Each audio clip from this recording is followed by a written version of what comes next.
अब तक हम पढ़े थे कायिक प्रवर्धन। कायिक प्रवर्धन की मुख्य रूप से दो विधियाँ होती हैं। प्रथम विधि होती है प्राकृतिक कायिक जनन। प्राकृतिक कायिक जनन में प्राकृतिक विधियों द्वारा नए पादप की मूल स्तंभ और तने, मूल स्तंभ और प्रण द्वारा नए पादप विकसित किए जाते हैं। सेकंड विधि का नाम है कृत्रिम कायिक जनन। यह विधि मानव द्वारा व्यावसायिक उत्पादन के लिए अपनाई जाती है, जिसमें राष्ट्रीय उद्यान, नर्सरी इत्यादि में पौधे तैयार किए जाते हैं और उनका वाणिज्यिक उत्पादन किया जाता है, मतलब पैसा कमाने के लिए यह विधि अपनाई जाती है। इस कृत्रिम कायिक जनन की मुख्य रूप से तीन विधियां होती है।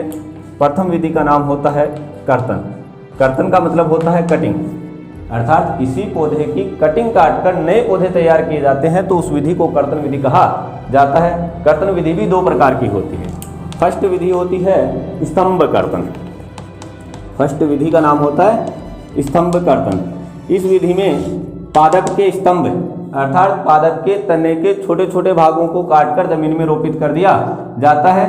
कुछ समय पश्चात उनमें जड़ें और ऊर्ध्व कलिकाएं प्रारंभ हो जाती हैं, जिससे नए पादप विकसित हो जाते हैं। यह विधि होती है स्तंभ कर्तन। उदाहरण के लिए गन्ना, अंगूर, गुलाब इत्यादि में यह विधि अपनाई जाती है। दूसरी विधि का नाम होता है मूल कर्तन।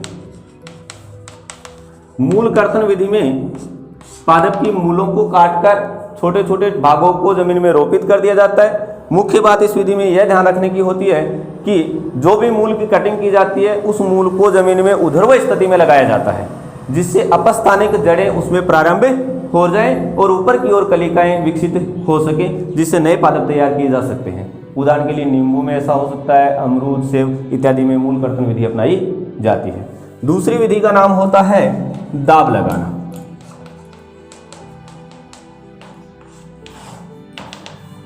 इस विधि में मुख्य पादप की शाखा को पादप से बिना अलग किए अपस्थानिक जड़ें विकसित करने के लिए दाब विधि अपनाई जाती है, जिसका नाम होता है दाब लगाना। मुख्य रूप से ये दो प्रकार की होती है। फर्स्ट विधि होती है टीला दाब विधि। टीला दाब विधि यह विधि उन पादपों में अपनाई जाती है जिनकी शाखाएं लचीली होती हैं। यह विधि उन पादपों में अपनाई जाती है जिनकी शाखाएं लचीली होती हैं। सपोज करिए ये एक पादप है जिसकी शाखाएं हमारे पास बहुत लचीली होती हैं, जैसे उदाहरण के लिए चमेली, मोगरा इत्यादि की शाखाएं लचीली होती है। इस विधि में क्या किया जाता है, कोई भी पादप की शाखा को झुकाकर जमीन में इस प्रकार रोपित किया जाता है या इस प्रकार उस शाखा को दबा दिया जाता है कि इसका अगला सिरा स्वतंत्र रहना चाहिए और पर्व संधि वाला सिरा, जहाँ से पर्व संधियाँ निकलती हैं, उस पर्व संधि वाला सिरा जमीन में मिट्टी के साथ रोपित कर दिया जाता है। इस भाग में उचित नमी प्रदान की जाती है। कुछ समय पश्चात इस पर्व संधि वाले भाग से अपस्थानिक जड़ें मूलें प्रारंभ हो जाती हैं। इस भाग को काटकर पूरे मिट्टी सहित भाग को उखाड़कर दूसरी जगह रोपित करने से नया पादप तैयार हो जाता है। इस विधि को बोलते हैं टीला दाब विधि। उदाहरण चमेली, मोगरा इत्यादि में ये विधि अपनाई जाती है। लेकिन विशेषकर मुख्य बात यह है कि यह विधि उन्हीं पादपों में अपनाई जाती है जिसकी शाखाएं लचीली होती है, क्योंकि जमीन में रोपित करने पर शाखा टूटनी नहीं चाहिए, नहीं तो जड़ें प्रारंभ नहीं होंगी। दाब लगाना की दूसरी विधि का नाम होता है वायु दाब या गुट्टी दाब विधि। वायु दाब या गुट्टी दाब विधि यह विधि उन पादपों के लिए तैयार की जाती है, उन पादपों में विकसित की जाती है जिनकी शाखाएं कठोर होती हैं। लचीली शाखाओं के लिए टीला दाब विधि, जबकि कठोर शाखाओं के लिए कौन सी विधि, वायु दाब या टीला दाब विधि अपनाई जाती है। इस विधि में क्या किया जाता है, पादप की एक ऐसी शाखा का चयन किया जाता है जो कठोर होती है। जैसे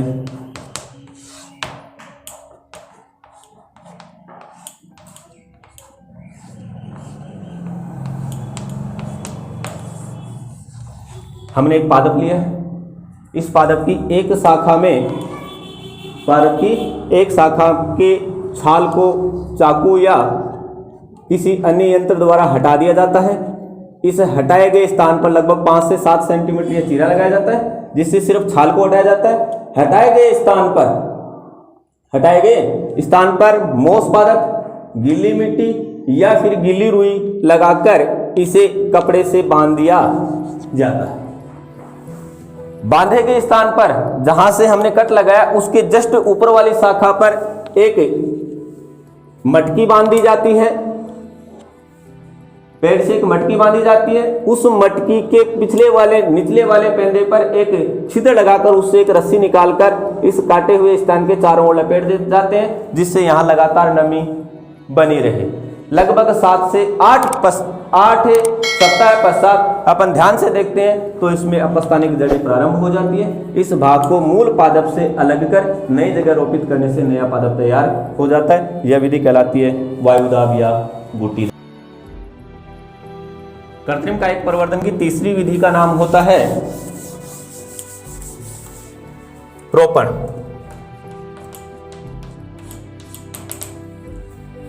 इस विधि में दो अलग अलग पादपों की शाखाओं को इस प्रकार जोड़ा जाता है कि दोनों पादप संयुक्त होकर एक साथ वृद्धि कर सके, जिसमें अच्छी किस्म के पादप की कलम लगाई जाती है। मतलब जिस पादप का हमें प्रोडक्ट प्राप्त करना है, फल प्राप्त करने हैं, उस पौधे की हम कलम लगाएंगे जो अच्छी नस्ल का पौधा होना चाहिए। जबकि नीचे वाला पौधा जिसको अपन आधार बनाते हैं वो स्थानीय पौधा या निम्न किस्म का पौधा होना चाहिए, जिसे अपन कहते हैं स्कंद। अर्थात स्कंद व कलम को इस प्रकार जोड़ते हैं कि दोनों की एधाएं अर्थात सैवन उत्तक एक सिद्ध में हो जाए, जिससे दोनों में सैवन उत्तक से जाइलम और फ्लोएम का संबंध स्थापित हो जाएगा। तो पौधे एक साथ दोनों पौधे एक साथ वृद्धि कर नया पौधा तैयार कर सकते हैं। इस विधि में कलम और स्कंद को इस प्रकार लगाया जाता है, जैसे हमें निम्न प्रकार के पौधे जो जमीन में रोपित है उसको आधार बनाते हैं। इस आधार में मान लीजिए सपोज कर लीजिए कि हमने इस प्रकार का एक पौधा ले लिया जिसको हमने आधार लगाया।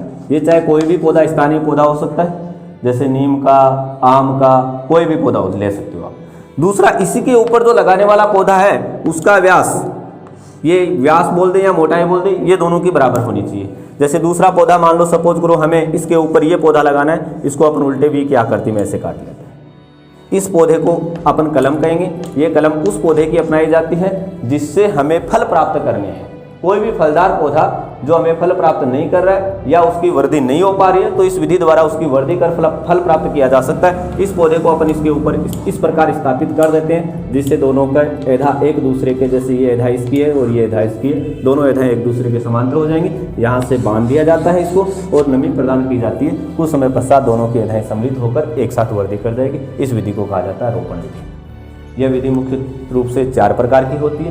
पहली विधि का नाम होता है हिप या जीभी रोपण। हिप या जीभी रोपण। इस विधि में स्कंद और कलम की मोटाई समान होती है, लगभग 5 से 8 सेंटीमीटर लंबा। ये जो चीरा होता है हिप या जी विधि में लगभग 5 से 8 सेंटीमीटर लंबा चीरा लगाया जाता है। इस सिरे में उल्टे वी आकृति की कलम लगा दी जाती है, जिससे कुछ समय पश्चात दोनों पादप एक साथ वृद्धि कर सकते हैं। उदाहरण के लिए अपन गुलाब, नींबू, आम, अमरूद इस प्रकार के पौधों को इसमें विकसित किया जा सकता है। दूसरी विधि का नाम होता है फच्चर रोपण। फच्चर रोपण यह विधि भी सेम जीभी रोपण के समान प्राप्त होती है। इस विधि में स्कंद और कलम का व्यास हमेशा समान रखा जाता है। स्कंद को उल्टे वी आकृति में काटा जाता है, कलम को उल्टे वी आकृति में काटकर इसे एक दूसरे के अंदर रोपित कर दिया जाता है, जिससे नया पादप तैयार, या कह सकते हो कि आधार से कलम जुड़ जाती है और एक साथ वृद्धि करने लग जाते हैं। तीसरी विधि का नाम होता है किरीट या मुकुट रोपण। इस विधि में स्कंद की मोटाई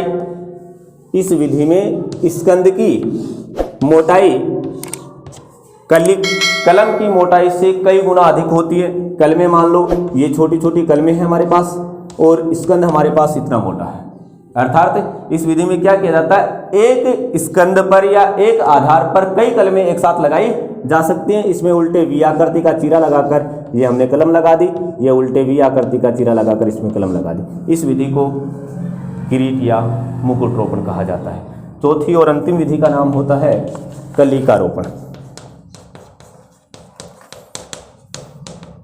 इस विधि में स्कंद की छाल पर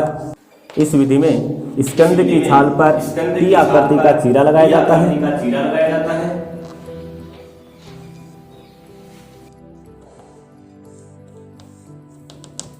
स्कंद की छाल पर टी आकृति का चीरा लगाया जाता है। जिस शाखा को या जिस कलम को इस पर स्थापित किया जाता है उसका निचला सिरा भी टी आकृति का होना चाहिए। उसके टी आकृति के सिरे को इस प्रकार स्थापित कर इसके साथ जोड़कर इसके चारों ओर गीली मिट्टी को बांध दिया जाता है, जिससे इसमें नमी बनी रहे। उस समय पश्चात ये पौधा मूल पादप से जुड़ जाता है। ये 4 विधियां होती हैं। तो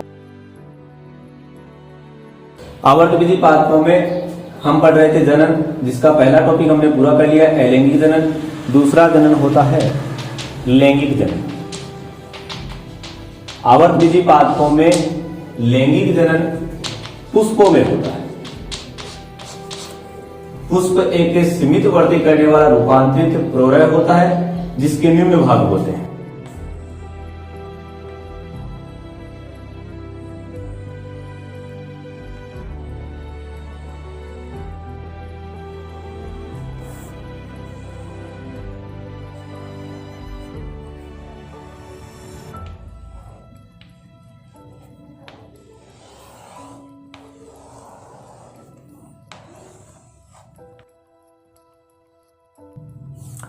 पुष्प का हमने सामान्य चित्र बनाया है, जिसमें हमें निम्न भाग दिखाई देते हैं। सबसे पहला भाग पुष्प वरंत।